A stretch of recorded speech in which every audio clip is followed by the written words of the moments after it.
Welcome to Mayo Clinic's ECG segment, Making Waves, continuing medical education podcast. Join us every other week for a lively discussion on the latest and greatest in the field of electrocardiography. We'll discuss some of the exciting and innovative work happening at Mayo Clinic and beyond with the most brilliant minds in the space and provide valuable insights that can be directly applied to your practice. Welcome to Mayo Clinic's ECG segment, Making Waves. We're so glad you could join us today. Today we have an exciting episode planned for you as we look at the topic of prospective trials as they relate to AI-augmented ECG algorithms for clinical practice. We'll be joined by someone we know very well here at the Mayo Clinic and has some of the earliest experience with this rather new clinical application tool. And so let's get started.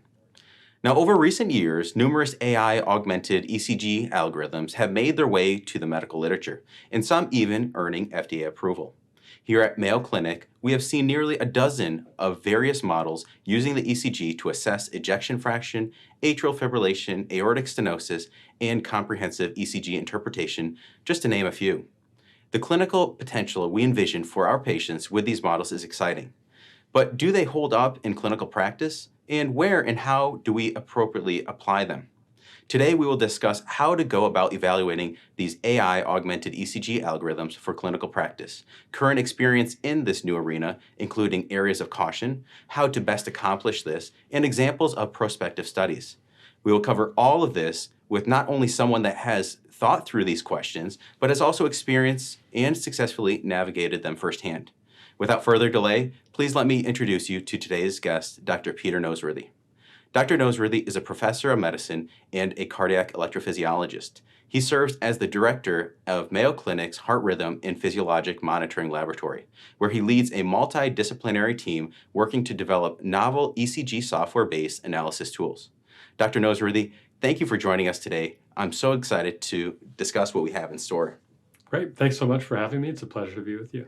Well, you know what I thought we could start with, and I've not only seen firsthand what you've been able to accomplish with all these algorithms, but the big question that a lot of people have as we read through them is, when can we apply them? How do we apply them? And so what are the next steps to actually get to clinical practice for our patients? Yeah, I think that's a great question. So it's one thing to derive an algorithm and show that it works in some retrospective data set. It's quite another to actually bring it live to the point of care and make it useful for clinicians. And you can imagine a world where we develop all sorts of algorithms that sort of languish in between and never make it to practice, or they come to practice and they end up gumming up the machinery of the way we work.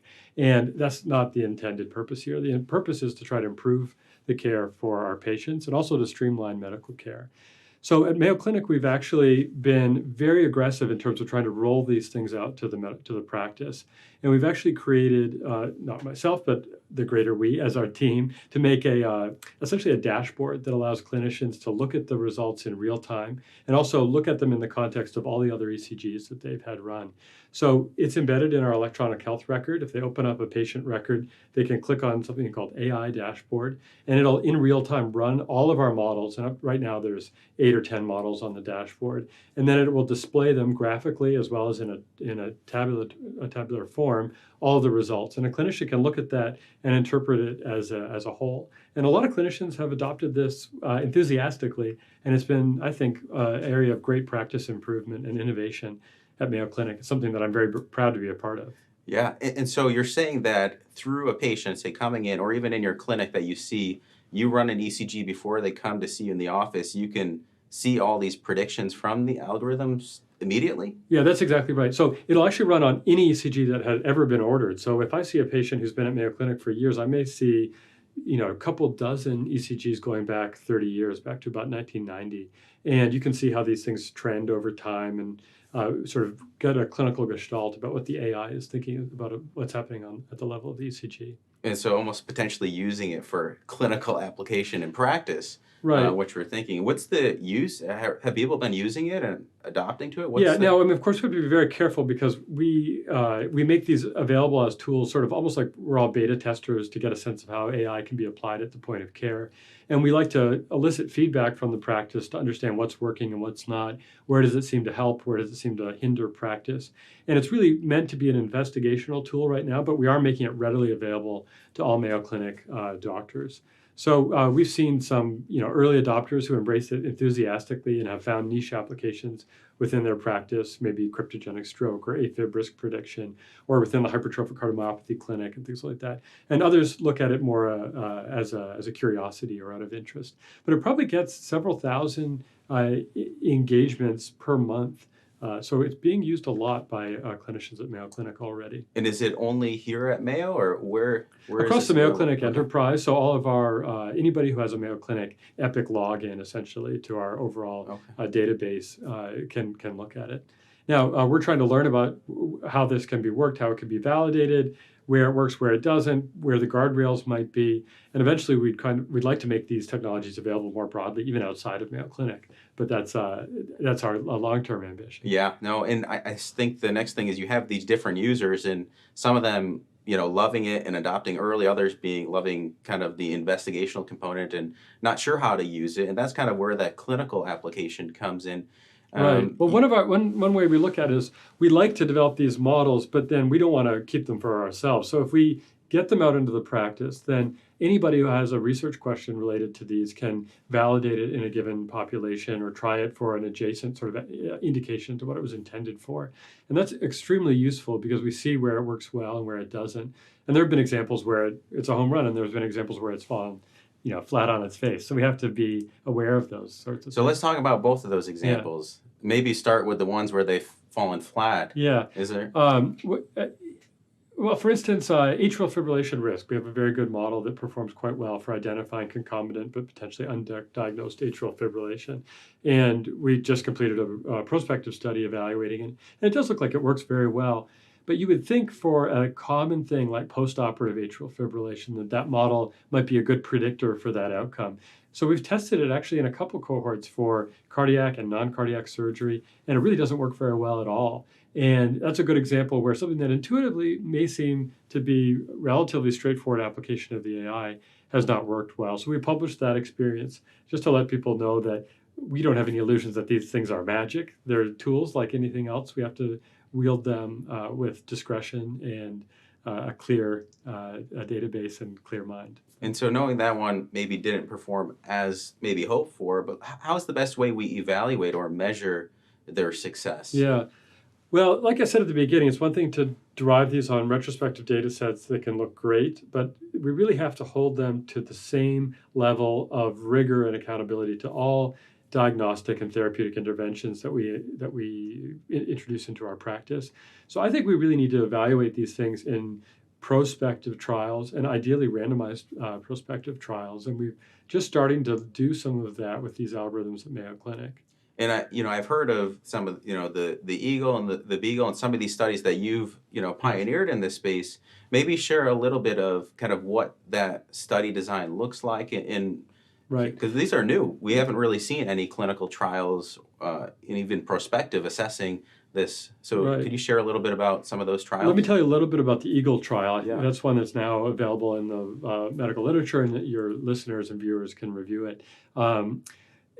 Before we had the dashboard, we wanted to make this available to clinicians, but we wanted to make sure that it was actually useful because we didn't want people ordering unnecessary echocardiograms, running up hospital costs, clogging up the lab. It could have been a disaster if it didn't work well. So we wanted to test it prospectively. And so, if I may interrupt, what is the Eagle assessing? The Eagle study was evaluating the low ejection fraction algorithm Okay. in routine clinical care, mostly in primary care practices.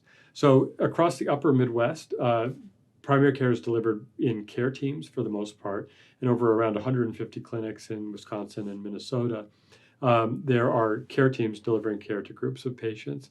So we used the electronic health record to turn on this dashboard, basically, or the alert for patients by care team in a cluster randomized fashion. So some of the care teams had access to the AI, where other teams did not.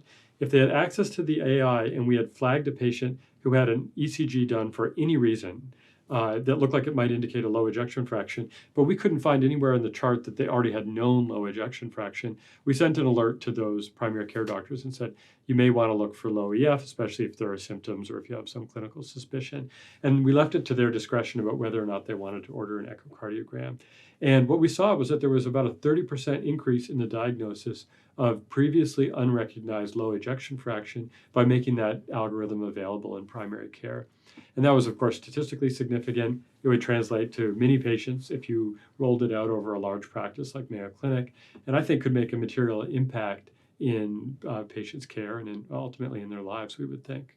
And so what was the feedback you got from some of these providers that were using the tool and making decisions on it? Were there still issues with the early adopters? Or Yeah, these were early days. So we heard, if there was an opinion, we heard it. We actually went out into the field. Our qualitative researchers drove to each of these sites and talked to people about what their experience was like.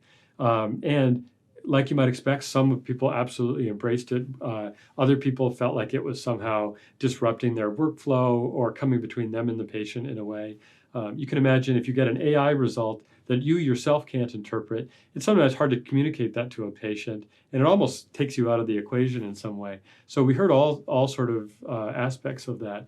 But I think the way to frame it as a clinician is you see this as a tool. Don't think of it as replacing clinical intuition. It should probably try to augment your abilities to detect these things that are probably slipping through the cracks. And I think with that mindset, we can see these things as useful, and we don't respond to them in a knee-jerk type way, but we actually take that information, integrate it with what we know, and give the best and most holistic care that we're available to do. Do you envision that all of kind of the algorithms follow this kind of assessment, or what is? I think we probably do need to do. Now, we may take a model and apply it to one population and tweak it a little bit. It probably doesn't necessarily require a prospective study. But I think for things that we anticipate rolling out, making a material impact in the way we practice medicine, the diagnostic tests, or things that have significance to a patient's life, we really need to be rigorous about how we evaluate them. And one part of it is doing it prospectively. The other is also to make sure that these are not unique to Mayo Clinic. It could be that they work well in our data set for our population and the racial and ethnic groups of the patients that we tend to see in our practice, and they could fail in other applications. So we have to look outside of Mayo Clinic without a doubt and develop relationships around the country and around the world for that matter to make sure that these things hold up in other clinical settings. And any final words, because I know we're coming close on time, any final things that you want to share of where the field's going, what exciting stuff you have in store for us? Well, we just wrapped up our second prospective study. We're just now analyzing the data, but I'm excited about those results and excited about communicating them in the coming months. I think we've been at it for a couple of years, and there are other groups around the country doing this as well, but we're really seeing a renaissance in ECG, and I think the best is yet to come. Oh, thank you so much. Yeah. While many AI-augmented ECG algorithms attempt to address important clinical questions, a major hurdle remains in their assessment in true clinical setting. By continuing to develop prospective trials evaluating these algorithms, we might not only learn about the best methodology to carry out such studies, but also move a step closer to understanding where and how their clinical value can be best applied in patient care. Dr. Noseworthy, what incredible work. I'm so excited to be on the ground with you, seeing how you're pioneering this field. I can't wait to see what's coming. And on behalf of everyone, thank you so much for joining us today. Great, thank you. Thank you for joining us today. We invite you to share your thoughts and suggestions about the podcast at cveducation.mayo.edu. Be sure to subscribe to a Mayo Clinic Cardiovascular CME podcast on your favorite platform, and tune in every other week to explore today's most pressing electrocardiography topics with your colleagues at Mayo Clinic.